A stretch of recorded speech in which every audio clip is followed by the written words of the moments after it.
Hi, ladies. How you doing this morning? Or for Good. Natasha, like later in the afternoon? All good. Yes. Good. I'm good. Thank you.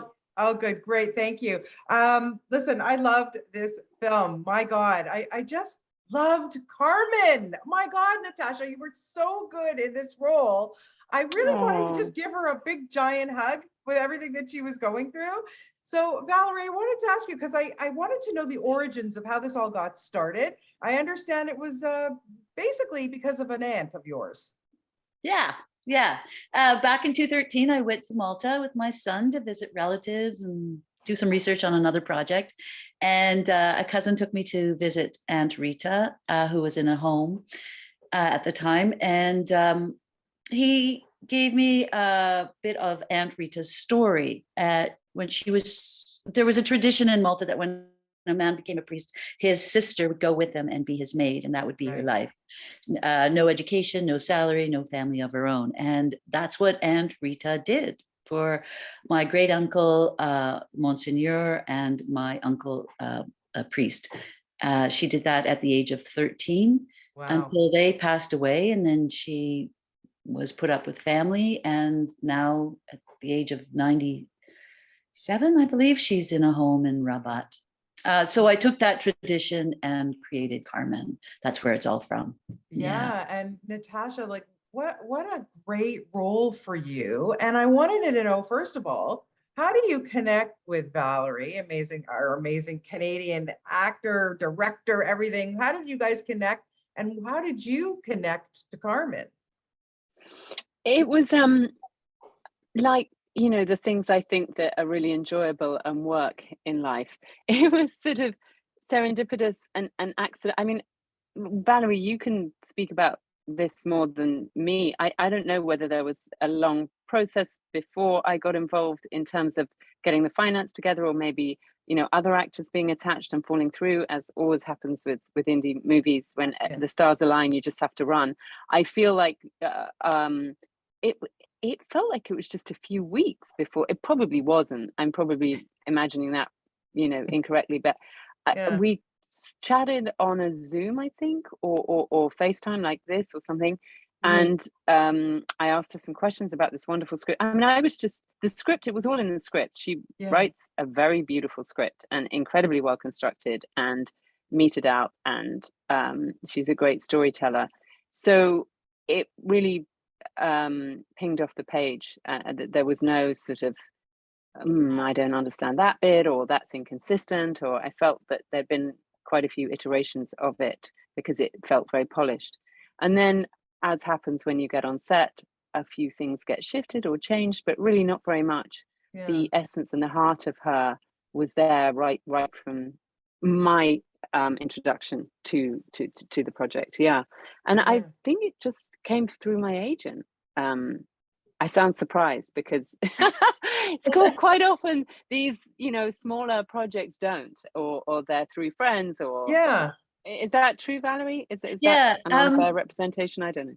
Yeah. As per usual, and it's a boring story. It takes so long to get the funding together, and knowing who we can get with the funding we have and that sort of thing. And thankfully, the producers, Corlaken and Pierre Alul, actually, and Annika Basela Salvona, who are all the producers, reached out to Jessie Frost from the UK, and she suggested Natasha. And of course I knew Natasha from our previous work, but I'll tell you this, I was concerned because she's, I feel funny talking about this, like you, but she's so beautiful. Yes. So beautiful. I was like, how am I going to make someone so beautiful invisible to this village? So that was a concern. And we talked about that on our first FaceTime. And the thing is, she got it. Natasha got the script. She understood the gravitas along with the humor. And as a great theater director, just yesterday texted me with a message saying she's incredible, beautiful inside and out, a clown, like a Beckett clown. And that's like, it's like we were just blessed, I was just blessed to have this person say yes and understand it, Right. and go with the flow of this way of shooting. No trailers, right? And we're talking Yeah, I mean, and 42 hot degrees, Malta, and like, like yeah. I'll never forget that day, Natasha, where you came to me and you put a chunk of ice with a cloth onto my wrists and the back of my neck. I was like, you could have fried an egg on my head. It was so I'm sure. hot, you know. So and what's always so crazy about this, because I'm shooting in a very hot, doing a hot thing at the moment, but Yeah. I was thinking a lot about our shoot in Malta. I remember, Valerie, that you would, this is probably too graphic, but I think this visceral description kind of works. And what's remarkable about film, and what I love so much about the medium, is you just can't tell. But there were pools of sweat around each member of the crew that as I slid up and down the church, I would slip on. I would slip through people's sweat. Do you remember that, Valerie? I mean, it's true, right? It was just like a little pool around each person. Oh gosh, that's what it was like, and that's what filming is like. Exactly. And you feel like, yeah, you're in the trenches, but everyone's in it. I mean, it was an amazing group of people. Yeah. I mean, that it starts at the top, and Valerie gathers, and people, like-minded people, and she has this sort of magnetic quality, and she just got all these kind of free radicals involved who came and did it for, I'm assuming, next to nothing. But also there's an amazing equality on set. I never felt like the woman who made great coffee by the coffee machine was also called Valerie. Yeah. And what struck me but by the end of the shoot, and I hadn't sort of clocked it or made note of it or been particularly conscious of it, but I remember on the last day of the shoot, I was chatting to this woman, Valerie, and I realized that no one treated anyone, the two Valeries. So normally if it was a Hollywood thing, the director is top of that food chain, if you like, and the person who makes the coffee is right at the bottom. And on our production, it was just like a horizontal kind of beautiful horizon where everyone had an equal place. And I really feel that to be true. And I feel that it sort of comes across in the spirit of the film. 100%. Like, it's just so gathering. I wore my red because I have to tell you that you put on that red dress, like how she transforms from that, even when she's dowdy, you can see the beauty, there's no question.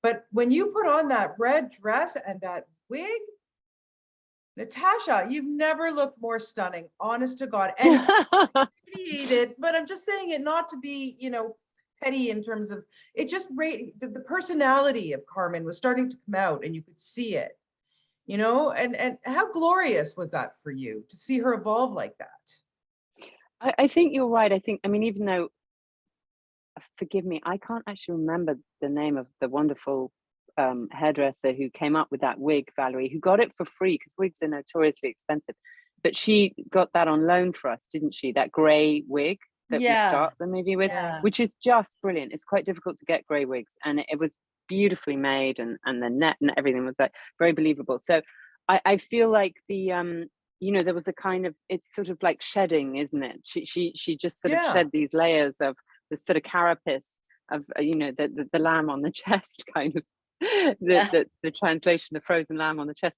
It was sort of like she just got to lift that off and be herself for the first time, I suppose, or the first time since she lost her lover. I'm sure she was kind of a little more in her boots at that time. I feel like she'd had these decades of just playing a role, I suppose, a subservient role, but in her was a spirit of curiosity and inquisition and adventure. And Valerie, how much fun was it to put Natasha in the confessional on the other side of it? Oh my goodness. It was great. Listen, I'm Jewish and I would take advice from her. What's that? I'm Jewish and I would take advice from her. Yeah, no, and well, what can I say? Yeah. If it wasn't for Natasha, I wish we had more of that in a film. Sorry? No, I wish in a way we'd had more confession scenes. I loved those so much. Those little children on the other side, and then that beautiful actor playing the one who talks about wanting to escape, and me talking about just cooking the same thing every night, that like it's that simple. Yeah. And he'll disappear. Yeah. I sort of almost wanted to follow those stories as well, as I watched it. Yeah, well, see, there's your sequel, Valerie. There's your sequel. You see, we can follow Carmen later in the church, right? And see what happens to these people. I think we have another movie coming. Yeah, okay, I'll get on it. Yeah, yeah. That all came about, with that actress is Pauline Pennick. And oh, thank you. Yeah, no problem. She plays Giovanna. And you see, divorce in Malta didn't become legal. I don't know if that's the term, legal, till maybe like about 10 years ago. Wow. So that's where that came about. So crazy. I mean, it's still so crazy. And maybe I don't know if this is too contentious to bring up, but I mean, I know all this is going on in America, but to think that Malta is the only European country where abortion of any kind is illegal. Yeah. I mean, it's just mind-blowing. Yeah. So I think that's sort of indicative of somewhere in this story, it's just about the invisibility and the fact that you just don't matter, you're there to serve. Yeah, the female voice, right? Yeah. It's the female voice, and that's the whole thing. It's like Carmen finds her voice in the confessional booth. I'm so sorry. I have a kitten who was literally about to pull the charger out of my iPad and adorable. Well, listen, ladies, I would love to spend more time with you and your kitten, but I have to let the next person. Of course.